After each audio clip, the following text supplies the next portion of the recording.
Hello, my name's Sam. Welcome to my channel. So today I wanted to do a Bookish / book trope smash or pass.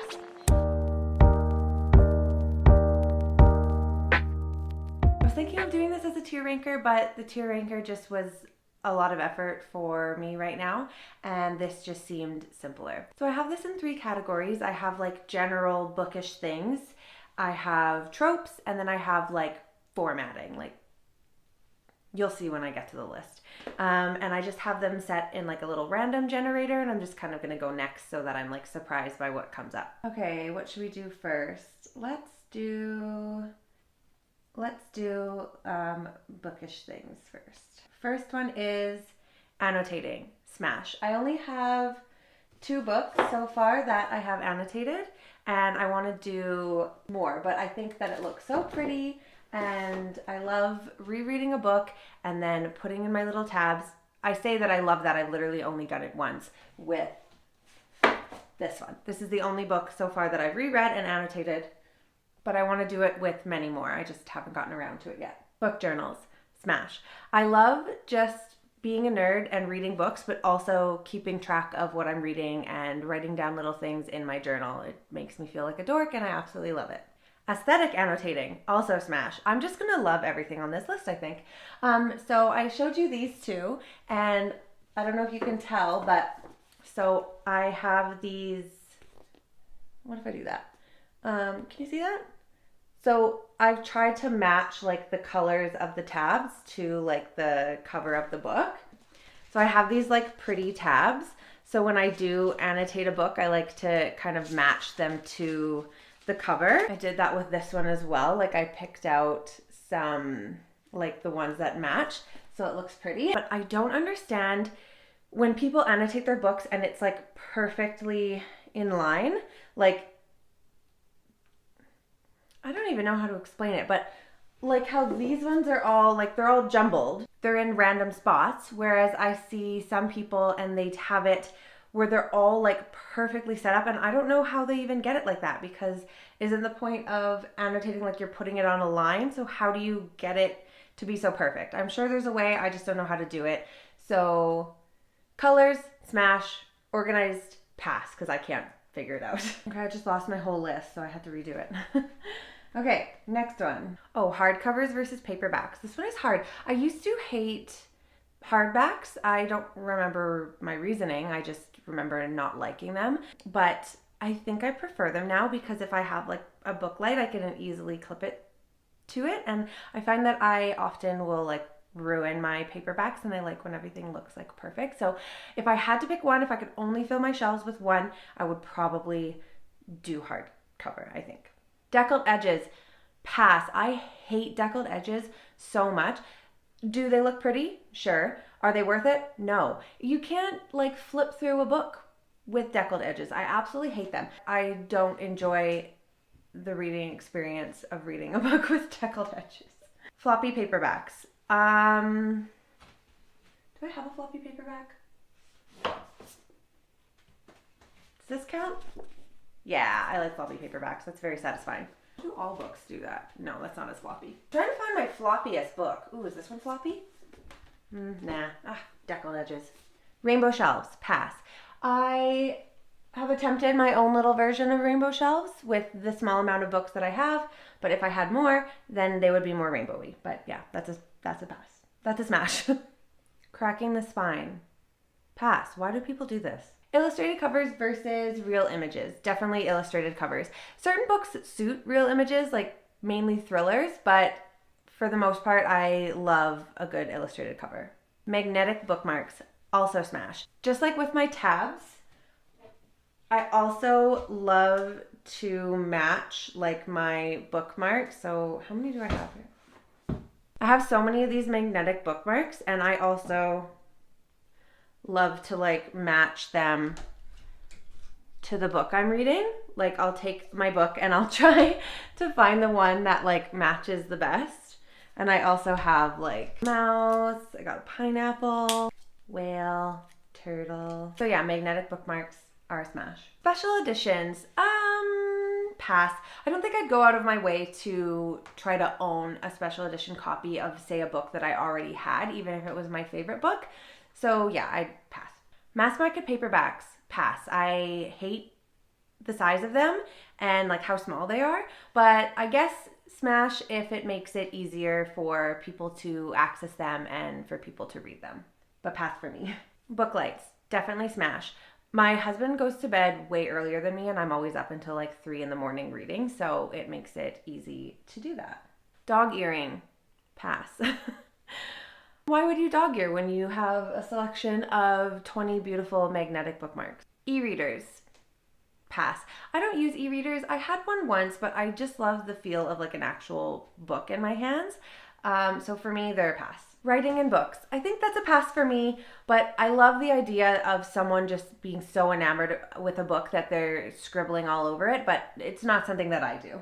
TV movie adaptations, pass, simply because I just won't watch them. Even some of my favorite books have come out with movie TV adaptations and I think, oh, I'm definitely going to watch that. And then I never do. I'm just not a TV movie person. The only one that I've watched and I've absolutely loved has been Normal People. That adaptation was absolutely perfect, but it's the only one that I've watched. I want to eventually get around to Red, White, and Royal Blue, but I don't think that I will, so pass. Okay, next one, I just have general like book formatting things. So audiobooks, smash. I love me a good audiobook. I can do puzzles while I listen to them. I can just, play on my phone, play games on my phone, or I can do housework or driving. It makes reading so easy, and I feel like I get through so many more books with audiobooks, so that one's a hard smash. Short chapters, smash. I love short chapters. It makes it so easy to get through a book really quickly because you can just say, oh, I'll read one more chapter, but it's like 2 pages, and then you're like, well, I might as well read another chapter, and then that one's like 3 pages, and you're like, you know what, the next chapter is only 2 pages again, so I'm just going to keep reading. Absolutely love that. Mixed media, also smash. Anything, short chapters, mixed media, anything that's like gives the book a little bit of a different narrative style, I absolutely love. Multiple POV. I love this as well. I especially like when it's just random POVs. Like you have one chapter that's like a janitor, and then the next one is the main character, and then the next one is maybe a secondary character, and then the next one is another like random person on the street. I love when that happens. Direct to reader, also smash. Again, anything that's like a different formatting, different type of narrative style, like Everyone in This Room Has Killed Someone. That one has like a direct to reader narrative style, and it's one of my favorite books. First person versus third person. I don't think I actually have a preference. I also realize that I don't think I'm saying smash or pass with some of these. I'm just saying if I like them or not. First person and third person, they're both great. First person plural, smash. We Ride Upon Sticks does this. Bunny did this. So fun every single time. Second person, I also love this. I love it, especially in like kind of like a horror where it gives it like an eerie kind of feeling. Dual timeline, smash. I know some people don't like this because they find, oh, you might like one timeline over the other timeline, or you're only feeling like you're getting half a story, like you're halfway through the book, but you feel like instead of reading 50% of a book, you've only read like 25% of 2 books. But I love anything that's a different narrative style, anything to kind of break it up. Open ending. I don't usually love an open ending. I mean, there's certain books that have done it well. Normal People has an open ending and it was really good. I find in some kind of like horrors or thrillers, like an open ending can be good. For the most part though, it usually tends to bother me. Podcast, again, anything that has a different element. I love a podcast, smash. Retellings, pass. I've liked some, like I like Circe, but I don't think I would specifically pick up a book simply because it is a retelling, so pass. Okay, last I have tropes. I'm going to try to do these just like very quickly. Third act breakup. Okay, pass. I hate this.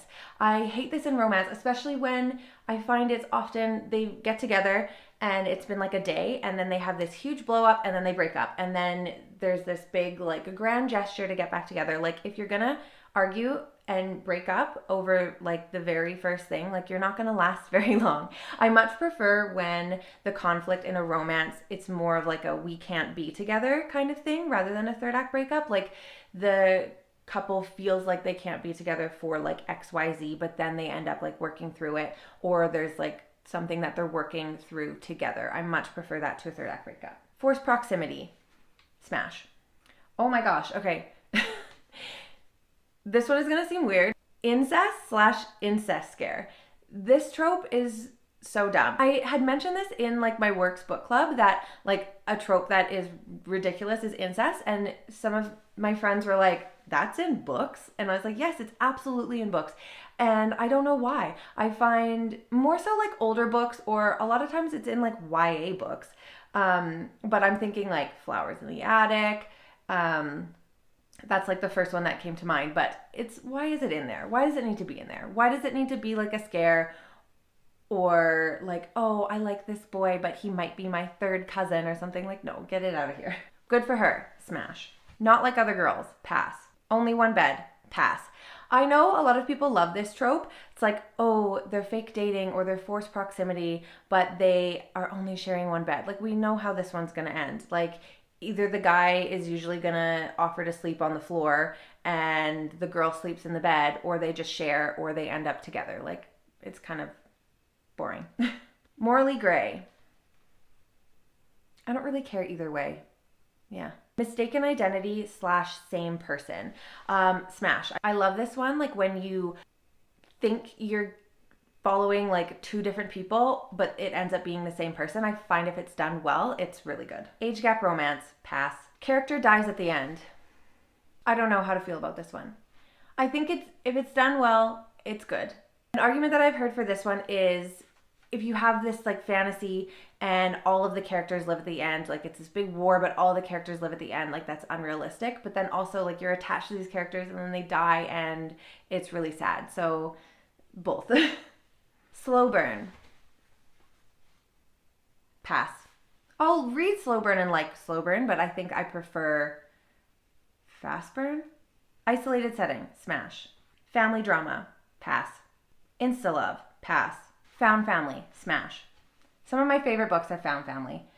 Nothing to See Here, Early Morning Riser, Six of Crows. Everyone has a dark secret. Pass. I hate this trope. I find that it's just ends up feeling very corny. Accidental/surprise pregnancy. Pass. Not Who We Thought.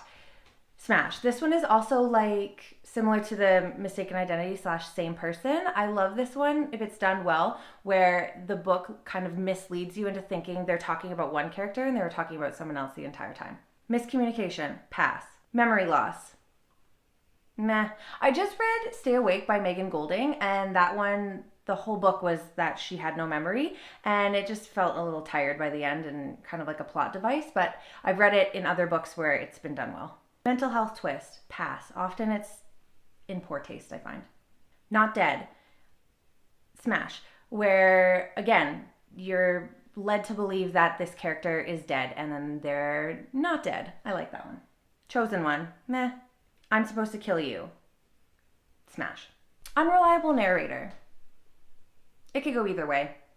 Multiple things happen at once, like this line in a book. I find that I've read it like 100 times and I don't like it. Friends to Lovers. Smash. Second Chance Romance. Smash. I like it more if it's like the first time they didn't get together at all. I like it less if it's like they've already been together for a long time. Enemies to Lovers. Smash if it's done well. They let out the breath they didn't know they were holding. Pass. Fake dating. Smash if it's done well. Trauma porn. Pass. I hate this. They don't end up together. It could go either way. Grumpy Sunshine. Smash. Love triangle. Pass. Forbidden love. Meh. Fated mates. Meh. Hate everyone but you. Pass. I find that it ends up being like the guy is just a dick. Well, it's usually a guy. They're a dick to everybody but the main character, and like that's not attractive. All right, those are all of the ones I have. I'm in a little bit of a rush, so I feel like it might have gotten a little bit chaotic at the end, but we'll see how it looks once I edit it. Thank you for watching if you watched, and if I see you again, I see you again. Bye.